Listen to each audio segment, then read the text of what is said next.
piece of shit, this bastard took the lives of 17 people. You're done. I never want to hear your name. I never want to see your face ever again. Hey everyone, today we're diving into a true crime case that shook America, the 2012 school shooting at Chardon High School, Ohio. The central figure, TJ Lane, a 17-year-old with a chaotic mind and a ruthless plan. But before we dive into this dark drama, picture Chardon, a tiny town of 5,000 people nestled in the snow belt near the Great Lakes, where snow falls like it's straight out of a Christmas movie. Chardon is the kind of place where crime is nearly non-existent, full of parks, diners, and warm family vibes. Who could have imagined this cozy town would become the site of one of the most unforgettable tragedies in school history? TJ Lane, short for Thomas Michael Lane III, was born in 1994 and grew up in Chardon. But his life was far from chill. The Lane household was a mess. His parents, Sarah Nolan and Thomas Lane Jr., were constantly fighting, think domestic violence and substance abuse, and eventually divorced. TJ ended up living mostly with his grandparents, while his parents were, well, off the grid, let's say. He was a quiet kid, didn't have many friends, more of a I'm fine sitting in the corner type. But inside, something was brewing, like a ticking time bomb. You ever meet someone whose eyes just give you chills? That was TJ. Let's rewind. TJ grew up in a household where violence was just another Tuesday. His dad was later charged with kidnapping and assault. TJ saw it all. And according to psychology, that's like pouring gasoline on dry wood. Bowlby's attachment theory, 1969, suggests kids need love and stability to avoid psychological chaos. TJ, he had his grandparents, sure. But the shadow of a shattered family loomed large. He didn't show the typical early signs of a future killer, no animal cruelty or pyromania, but the unstable environment planted deep-rooted distortions, the kind that scream, "The world doesn't care about me." By 2009, TJ was 15 and starting to act out. He and his cousins assaulted their uncle. He punched a classmate. He was sentenced to community service for disorderly conduct. In 2011, he racked up traffic violations. Looking back, yeah, those were red flags. But at the time, who would have thought a kid getting into a few fights would spiral this far? At school, TJ struggled academically and eventually transferred to Lake Academy, a school for at-risk youth. He wasn't bullied. In fact, some classmates said he was just quiet, occasionally polite. But inside, he was writing a different narrative. I'm the victim of this screwed up world. In late 2011, TJ posted a dramatic poetry-style rant on Facebook. It described a lonely guy, no job, no family, ending with, "Die, all of you." It read like the words of someone about to do something horrific, but no one paid attention. At this point, TJ's mental state was a toxic cocktail of rage, narcissism, and a desperate need to matter. According to Malloy and O'Toole, 2011, he was on a path to violence, starting with resentment, then ideation, and finally, planning.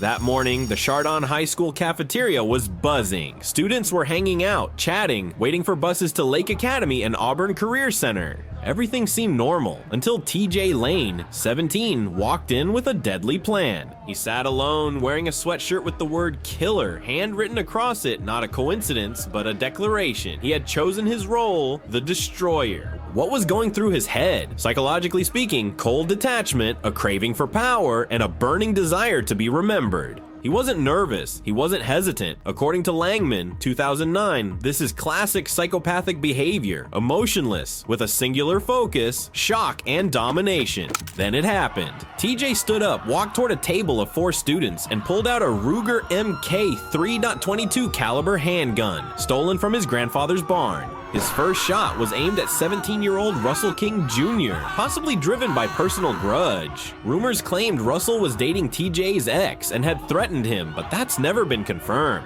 After Russell, TJ kept firing, methodically without pause. 10 shots rang out. 3 students were killed: Daniel Parmertor, 16, Demetrius Hewlin, 16, and Russell King Jr., all full of dreams, all remembered as funny, kind-hearted young men. Nick Walczak, 17, was left paralyzed. Joy Rickers, 18, and Nate Muller, 16, were wounded but survived, though their scars go far beyond the physical. This wasn't random. TJ later claimed the targets were picked at random, but he knew most of them through Facebook. His first shot at Russell suggested something deeper, possibly revenge. But the continued shooting revealed a grander, more twisted plan, not just personal retribution, but to make a name through horror. In that moment, TJ wasn't just a teenager, he was killer, just like the label on his shirt. His psyche was a blend of bottled up fury, broken identity, and pathological narcissism. He didn't think about consequences. He didn't think about the families he was destroying. According to Langford, 2016, this is the kind of perpetrator chasing infamy, and TJ chose the most brutal path to get it. When the gunfire stopped, the cafeteria descended into chaos. TJ fled out of bullets. Out of bullets. Coach Frank Hall, a true hero, chased him down, knowing full well he could be shot.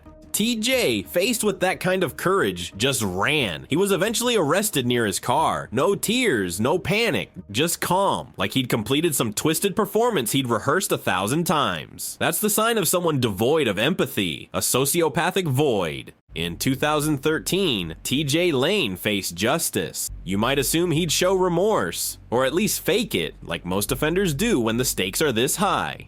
He walked into court wearing a t-shirt with the word killer scrawled across the front, again, not by accident, but as a calculated message. Saying to pull the trigger to kill your son, you know, masturbates to memory. Love you.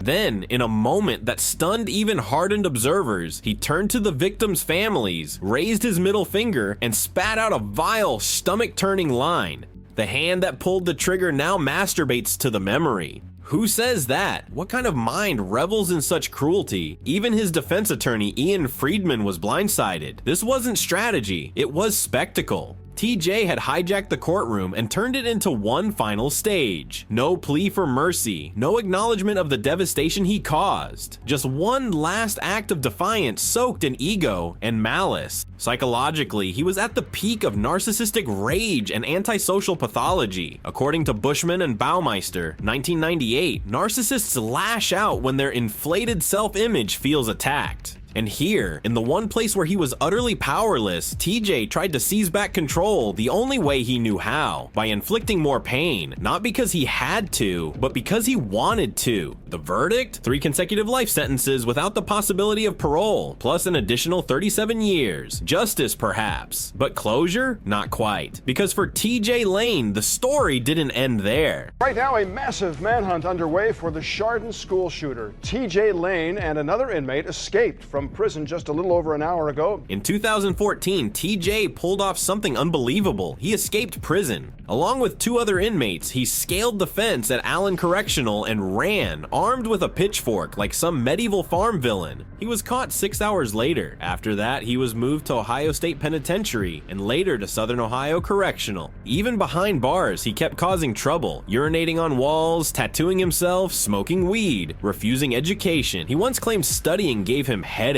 Yeah, probably because his brain was wired for chaos. TJ's prison behavior revealed the same old patterns: defiance, zero remorse, and a total ego trip. He made no effort to change. His attitude screamed, "I'm TJ Lane. I don't need to change." Under Ohio law, he could be eligible for parole in 2043 after serving 30 years. But with a record like his, no way. Families of the victims, like Holly Walsack, mother of paralyzed survivor Nick Walsack, have spoken out against any leniency, calling TJ a permanent danger. And really, who could disagree? So who is TJ Lane? A kid raised in chaos, fueled by bitterness, and obsessed with becoming somebody, even if it meant becoming a monster. Maybe jealousy over Russell King Jr., maybe a warped desire for fame, or maybe a final snap from a distorted mind. His Facebook rant, the killer shirt, his courtroom act all screamed, "Look at me." But that kind of fame came at the cost of 3 young lives, a paralyzed survivor, and a broken community. We cannot tell this story without honoring Daniel Parmertor, Demetrius Hewlin, and Russell King Jr., boys with smiles, dreams, and loved ones. Daniel was the funny kid who lit up the room. Demetrius was strong in spirit and beloved. Russell was a loyal friend, always ready to help. They left holes no one can fill. Nick Walsack fights daily with paralysis, full of grit. Joy Rickers and Nate Muller carry invisible scars. Chardon was shattered, therapy demand spiked, and PTSD lingered years later. But in the darkness, light emerged. Coach Frank Hall founded the Coach Hall Foundation to promote school safety. Chardon came together in memorials, proving the strength of human kindness. This tragedy is a warning. Watch for red flags, broken homes, isolation, growing resentment. We need better mental health support, tighter gun control, and safer schools so no one else has to live through what Chardon did. TJ Lane, now 30, sits in a cell, maybe still thinking he's the main character. But the truth? He's a failure. His legacy is pain and cruelty. Thanks for sticking through this. If you found this story thought-provoking, please share it to raise awareness about school violence. And take care of each other, okay? See you in the next video. We offer our deepest respect to Daniel Parmertor, Demetrius Hewlin, and Russell King Jr., young men forever remembered by their families, friends, and the Chardon community. We also honor Nick Walzak, Joy Rickers, Nate Muller, and all those who were impacted. This story is told to remember you and to call for a safer world.